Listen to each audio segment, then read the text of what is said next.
na hulihan ako ng drugs, yung marijuana. Doon bumaba yung mga operatiba ng pulis, tsaka tinutukan kami ng baril. Sabi, yung gumalaw, tawag pa sila ng media, sabog pa ako sa drugs noong that time.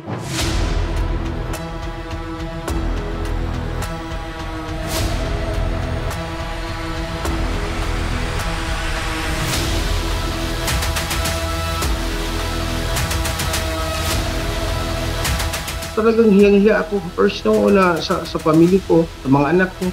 Ito na siguro yung parang baka tapusan na ng buhay ko. Sabi ko, doon ako mamatay kasi nung grabing init nung that time kasi war on drugs yun. Akala ko nga hindi na ako mabuhay. Pumasok ako ng gang doon. Kasi sabi ko, wala na talaga akong pag-asa.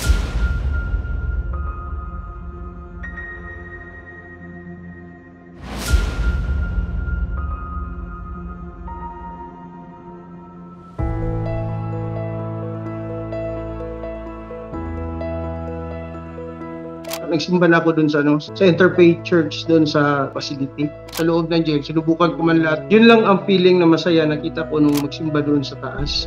Naiyak ako kasi hindi ako makalabas kasi na-deny yung bail ko. Nag-serve talaga ako sa Panginoon.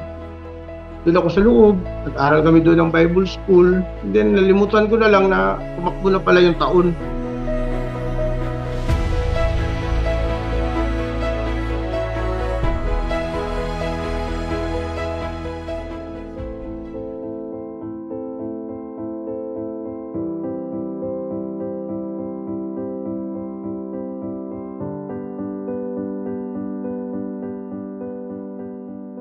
Yung partner ko, naghiwalay naman totally, talagang may kinakasama na siyang iba. Pastor na talaga ako na nag-handle ng church noon. Everyday, mga 5 selda yung nag-preach ako doon.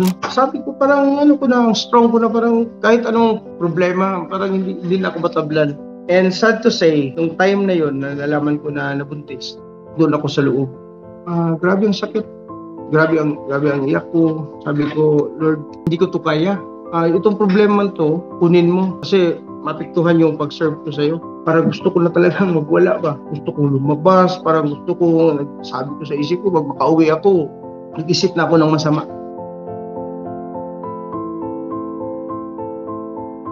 Ang pinakamahirap talaga yung magpatawad. Nagawa ko lang talaga na marunong ako magpatawad kasi naisip ko sa sarili ko, kalaban ako ng Panginoon at pinatawad niya ako.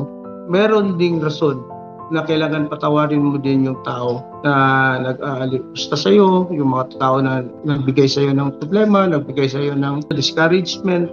Pero the moment na i-release mo talaga yan, and then patawarin mo sila, yung lahat na nagkasala sa'yo, magaan yung pakiramdam. At saka yung peace na galing kay Jesus, yun ang mananahan sa puso mo.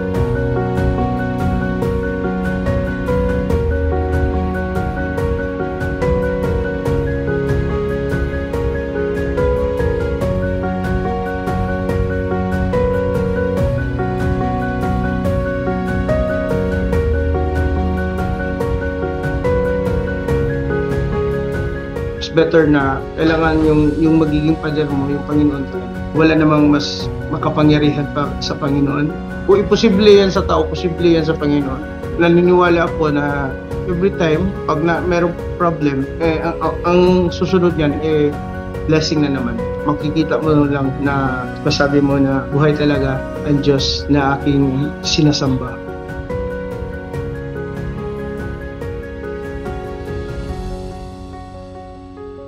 Ako si Wendell Tulibas, isang dating preso. Ngayon, naging tunay na malaya dahil kay Jesucristo.